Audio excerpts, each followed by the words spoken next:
Mais de 3 milhões de arquivos foram publicados essa semana pelo governo americano. Eu queria colocar tudo que tá naqueles arquivos aqui nesse vídeo, mas seria impossível. Eu não acredito que alguém conseguiu ler tudo, porque é impossível.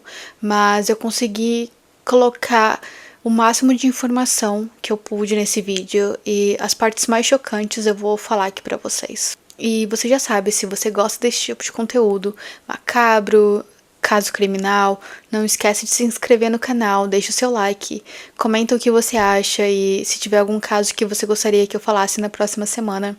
Toda segunda e sexta tem vídeo longo aqui no YouTube e todos os dias tem vídeo curto no Instagram e TikTok, então me segue lá. E antes de falar das coisas que estão nesses arquivos, eu quero primeiro explicar quem é o Jeffrey e de onde ele veio, como que foi a vida dele um pouco, pra gente entender um pouco mais sobre quem é ele. E o Jeffrey ele nasceu no dia 20 de janeiro de 1953, em Brooklyn, Nova York. O Jeffrey ele tinha uma família bem comum, bem normal, de classe média. A mãe dele era dona de casa e o pai dele trabalhava em cargos públicos. E desde muito novo era impressionante a habilidade dele com números, ele era muito bom em matemática e isso fez com que ele se destacasse das outras crianças na escola. E o primeiro trabalho dele foi como professor de matemática na escola Dalton, em Nova York.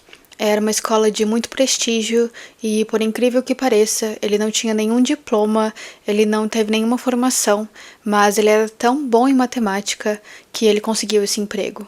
E o talento dele na área de finanças e de números chamou a atenção de muitas pessoas influentes no mercado financeiro, o que fez com que abrissem portas para ele conseguir um trabalho na área financeira. E em 1976 ele conseguiu seu primeiro emprego na área de finanças, era uma empresa na Wall Street, onde ele conseguiu finalmente ter contatos com pessoas bilionárias, pessoas de muito alto poder, e ele ficou conhecido muito rápido lá por ser muito meticuloso, muito inteligente e bem estrategista. E em meados dos anos 80, ele saiu do emprego na Wall Street e ele criou a sua primeira empresa, uma empresa de gestão de fortuna de bilionário. Quando ele começou essa empresa, ele deixou bem claro que ele só trabalharia com pessoas que têm mais de 1 bilhão na conta. E ele ficou muito famoso na época porque ele deixava pessoas ricas ainda mais ricas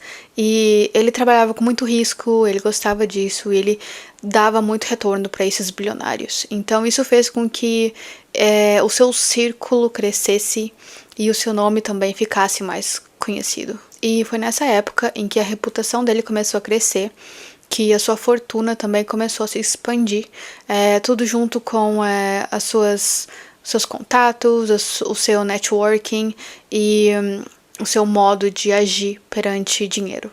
E um dos fatores mais importantes para a ascensão dele nesse mundo financeiro foi o contato dele com pessoas extremamente poderosas, como presidentes, ex-presidentes, pessoas acadêmicas bem importantes em países de classe alta e também até pessoas da realeza. E essas pessoas bem influentes confiavam nele em informações super sigilosas, então ele conseguiu ganhar respeito e confiança dessas pessoas que tinham tanto poder. E com isso, o Epstein também começou a investir em imóveis de muito alto padrão.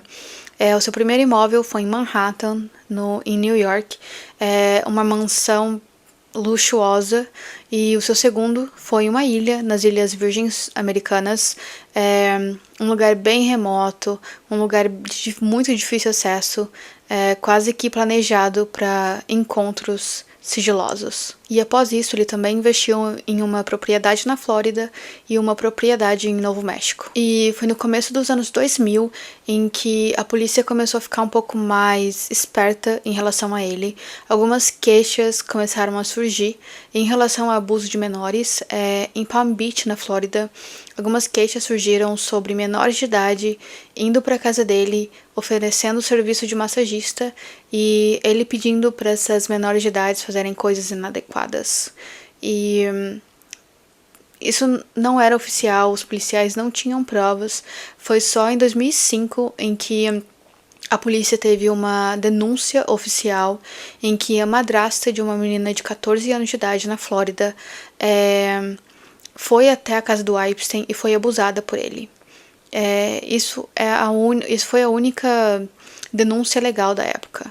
Então, essa falta de denúncias oficiais fizeram com que dificultasse o caso contra ele.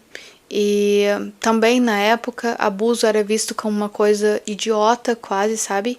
Na época tinha muito machismo, então a polícia quase que ignorava alguns sinais. E após muitas investigações, a polícia local e estadual finalmente tinham provas contra ele e ele se declarou culpado, ele aceitou um acordo em 2008, alegando culpado de abuso de menores e auxiliar de prostituição. E ele recebeu uma pena branda, uma pena que é quase sem sentido de falar. Foram apenas 13 meses de pena em que ele poderia sair da cadeia diariamente para trabalhar e era um lugar bem mais confortável do que uma cadeia normal. E essa condenação gerou muito reboliço nos Estados Unidos, porque é aquela história, né? Pessoas de muito poder, de muito dinheiro, elas não pagam pelos crimes que elas cometem. E em julho de 2019, após inúmeras investigações e provas contra ele, o Epstein ele finalmente foi preso de forma federal. Ele foi acusado por abuso de menores e gestão de aliciamento de meninas menores de idades para favores sexuais nas casas que ele tinha na Flórida e em Nova York. Ele se alegou inocente sobre todas as acusações e ele ficou em custódia até o dia do seu julgamento e foi negado qualquer pedido de fiança pelo governo. E nesse processo, é um processo bem mais pesado que o processo de 2000, porque finalmente a polícia estadual e federal tinha provas contra eles, inúmeras provas, e seria bem difícil dele se safar dessa. Mas em 10 de agosto de 2019, antes do julgamento, ele faleceu na prisão e o laudo consta suicídio por enforcamento, o que até hoje gera muitas teorias na internet. Se você for no Instagram e no TikTok, você consegue achar vídeos falando sobre as teorias da morte dele, porque pra mim, particularmente, é impossível uma pessoa de tanto dinheiro, de tantos contatos, sabe? Uma pessoa de tanto poder ter coragem de se matar. Eu acho que ele tem coragem de machucar outras pessoas, que no caso ele fez, do que ter coragem de se matar. E tem fotos comparando a foto de perfil dele vivo com a foto de perfil dele no caixão. E você consegue ver a diferença no nariz, é gigantesca. Praticamente não é a mesma pessoa. Então tem muitas teorias que falam que ele ainda está vivo, que ele usou do seu dinheiro e do seu poder para sair da prisão e não pagar o que ele fez.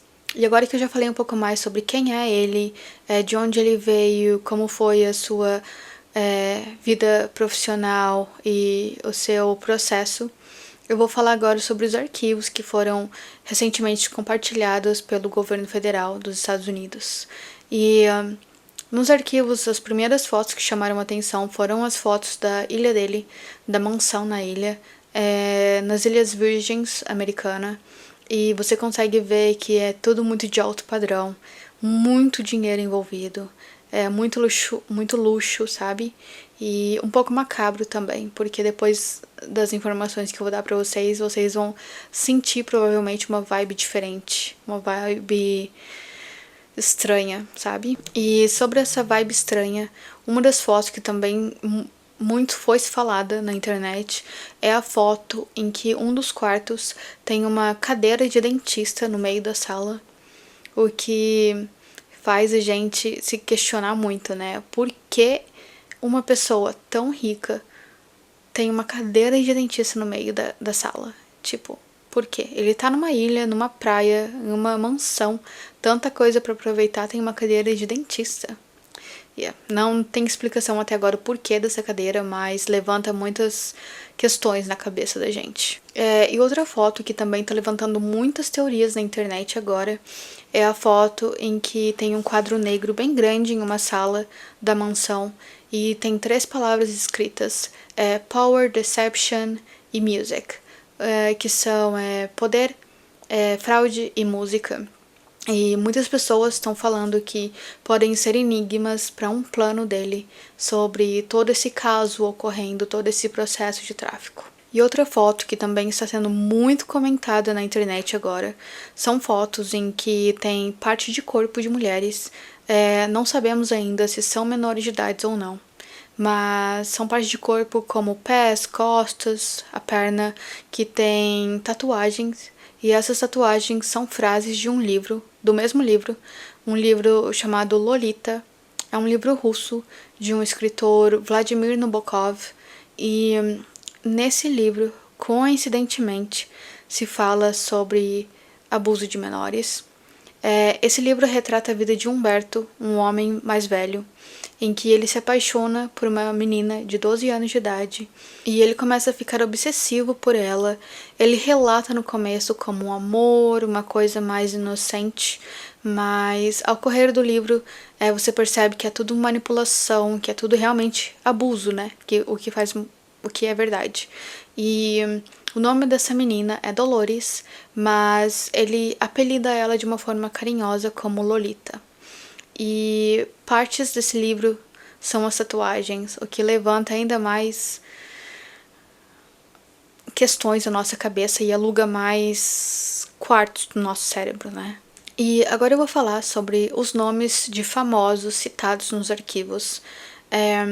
Tem vários nomes de pessoas muito famosas e o nome que mais está sendo comentado relacionado aos arquivos é o do Trump, que por ele ser um presidente atual dos Estados Unidos, levanta muitas questões, né, se realmente ele tem o poder de esconder o resto desses arquivos. E o Trump, ele tá nos arquivos, mas relacionados a e-mails, a reuniões e sobre isso, mas não tem até agora nenhuma prova oficialmente contra ele. E Bill Clinton também é outro grande nome presente nos arquivos, que ele é um ex-presidente dos Estados Unidos e o nome dele está presente também em reuniões, mas também em viagens, viagens de verão com o Jeffrey Epstein e com a esposa do Jeffrey, a Ghislaine. E um outro nome muito grande também nos arquivos é o de Jay-Z, é um nome que também tem sido muito comentado. O nome de Jay-Z foi citado por um relato do FBI. Uma pessoa fez uma denúncia ao FBI falando que ela foi abusada em 1996. Ela acredita que ela foi drogada na própria casa porque ela acordou em uma casa totalmente diferente, que ela reconhecia a casa, era do Jeffrey Epstein, e ela foi abusada nessa mesma noite por Jay-Z e por Harvey Weinstein, que é um produtor muito famoso nos Estados Unidos, que foi condenado por muitos anos por abuso sexual. E Madeleine McCann também está presente nos arquivos. Se você não lembra, a Madeleine, ela era uma menininha que desapareceu no ano de 2007. O nome dela foi citado. Até hoje não foi solucionado o caso dela, mas tem muitas teorias que também envolvem o Epstein. E a primeira delas é um e-mail para o Epstein. Não tá borrado quem enviou esse e-mail, mas eles conversam sobre o documentário que foi lançado em 2019 no Netflix sobre o caso do desaparecimento dela, e eles falam mais especificamente sobre o terceiro episódio, em que um jornalista fala sobre o fato de que bilionários americanos muito famosos vão para Portugal e lá eles abusam de menores. E nesse episódio ele aborda esse assunto e esse assunto é abordado nos e-mails. E outro fato também que é bem macabro é que tem uma denúncia sobre o desaparecimento da Madeleine, em que uma pessoa relata que ela estava em uma cidade, em uma rua cheia de lojas, e ela vê uma mulher mais velha com uma criança, e ele percebe que o comportamento das duas está bem estranho. A mulher está mais estressada, mais nervosa, e a menina está mais assustada, com medo. Então, ele chega um pouco mais perto das duas e ele percebe que um senhor mais velho está à frente delas, controlando quase que a situação. e ele olha para essa criança e ele percebe que é idêntica a Madeleine. Então ele faz uma denúncia para um contato sobre pessoas desaparecidas e ele faz um retrato falado sobre essa mulher. E quando você compara o retrato falado dessa mulher com a foto da esposa do Epstein, é chocante, porque pra mim são quase que a mesma pessoa e pelo fato delas se parecerem tanto, bombou na internet e abrem espaço para muitas teorias. E outro fato também um pouco curioso é que um outro retrato falado foi feito de pessoas alegando que viu a Madeleine com esses dois homens e esses dois homens são muito parecidos com os irmãos Podesta, o Johnny e o Tony, que são pessoas bem influentes na política dos Estados Unidos, que são amigos do Epstein e quase que estranhamente também tem uma foto em que um dos irmãos está ao lado do pai da Madeleine em uma foto antes do desaparecimento dela.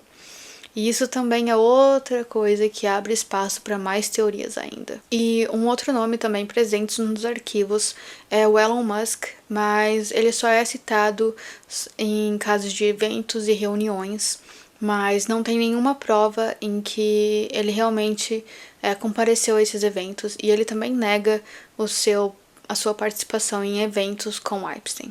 Bill Gates também é citado nos arquivos, mas apenas em ligações comerciais, nada que prove alguma coisa contra ele. Celebridades da cultura pop, como Michael Jackson e Mick Jagger, também estão nos arquivos. Eles estão em fotos que aparecem ao lado do Jeffrey, mas nada que condenem eles ou que coloquem eles nesse esquema. E agora eu vou falar sobre o Brasil, o que sobre o Brasil está citado nos arquivos, quem e por quê. Esse é um tópico que tem sido muito falado agora no Brasil e eu fiquei bem chocada com as coisas que estão presentes. Eu esperava que fosse algumas coisas tipo, ok, mas eu não esperava que fosse coisas que fossem tão pesadas. O nome do apresentador Silvio Santos foi citado nos arquivos em julho de 2014, mas não foi nada demais. Foi um arquivo, foi um artigo do The Times falando sobre ele. Foi citado em um e-mail que foi enviado para o Epstein. Luma de Oliveira, ex-esposa de Jack Batista, também foi citada em um dos e-mails onde o Epstein pergunta sobre ela para um agente de modelo francês. Nesse e-mail, ele pergunta e a namorada do Ike Batista, e um ponto de interrogação. Isso foi no ano de 2012, e a Luma ela já estava separada há algum tempo do Ike, e também após isso não há nada mais que prove que ela conheceu ele ou que ela está ligada a ele. Luciana Gimenez também foi citada nos arquivos. Ela está nos arquivos mais recentes que foram publicados agora em 2026. Foi citado que ela recebeu cerca de 12 milhões de dólares, o que é estimado agora em 60 milhões de reais. Ela recebeu valores nos anos de 2014, 2018 e 2019. João de Deus também é um nome citado nos arquivos de uma maneira mais pesada, então aqui também fica o alerta de gatilho. Se você não sabe, o João de Deus, ele foi condenado por mais de 500 anos de prisão por abuso de menores e tráfico. Ele era um médium em Goiás que abusava dos seus poderes, da sua fama no estado, para abusar também de menores, de mulheres e tráfico de humanos. Os arquivos sugerem que havia uma parceria logística entre o João de Deus e o Jeffrey Epstein. Eles quase que trabalhavam juntos. O João de Deus, ele mantinha mulheres em cárceres que estavam grávidas e esses recém-nascidos, esses bebês, eram enviados para Estados Unidos ou Austrália e eles eram vendidos para pessoas muito ricas que pagavam cerca de 40 a 50 mil dólares para ele. E isso torna o assunto bem macabro porque o Epstein ele tem muitos assuntos relacionados a ele e as seitas satânicas. Dizem que ele participava de uma seita satânica em que eles desmembravam bebês e também comiam partes do corpo. E eles usavam esses bebês em rituais. E com isso também há outro fato de que foi encontrada uma conta bancária do Epstein em que o nome se chama Baal. E Baal é uma entidade demoníaca que usa crianças menores de idade para rituais satânicos. Então, quando você soma fato por fato, a história fica pesada, mais pesada do que você imagina, e começa a fazer mais sentido, mas de uma forma muito triste. E há citações também sobre o Rio Grande do Norte no Brasil.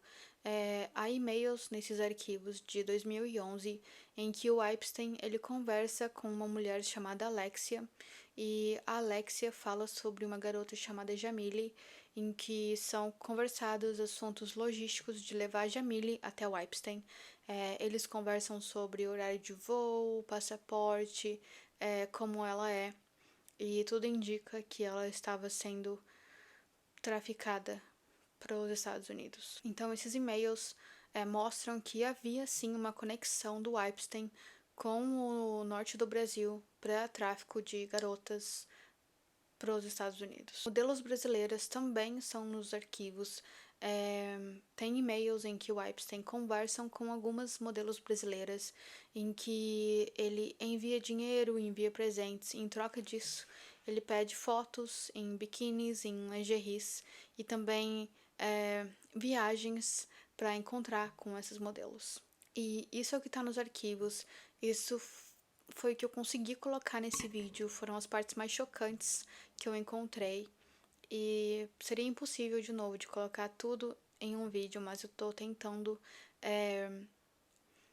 organizar as informações, e se eu tiver mais informações importantes e oficial, eu vou colocar no próximo vídeo.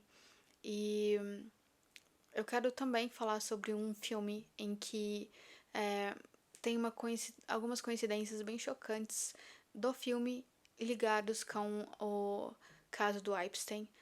O filme chamado Pisque Duas Vezes. Se você já assistiu esse filme, você sabe do que fala. Esse filme fala sobre um cara, um magnata, um cara muito poderoso que quase que enganava mulheres e abusava delas e usava do dinheiro para esse abuso. Eu não quero falar muito do filme, eu não quero dar muito detalhe, porque eu planejo fazer um vídeo sobre isso. Eu vou fazer um vídeo sobre esse filme comparando como as acusações contra o Epstein e analisando as coincidências, porque a diretora desse filme, o pai dela, ele é ligado ao Epstein, então quase que deixa uma mensagem ali, tipo, ela fez esse filme com memórias e coisas que ela sabe sobre o caso, sabe? É bem macabro. E tem muitas coincidências, então se você gosta desse tipo de conteúdo, me segue no Instagram e no TikTok, eu também vou postar vídeos lá e você consegue acompanhar o caso mais de perto. Obrigada por assistir o vídeo e é isso, até o próximo vídeo.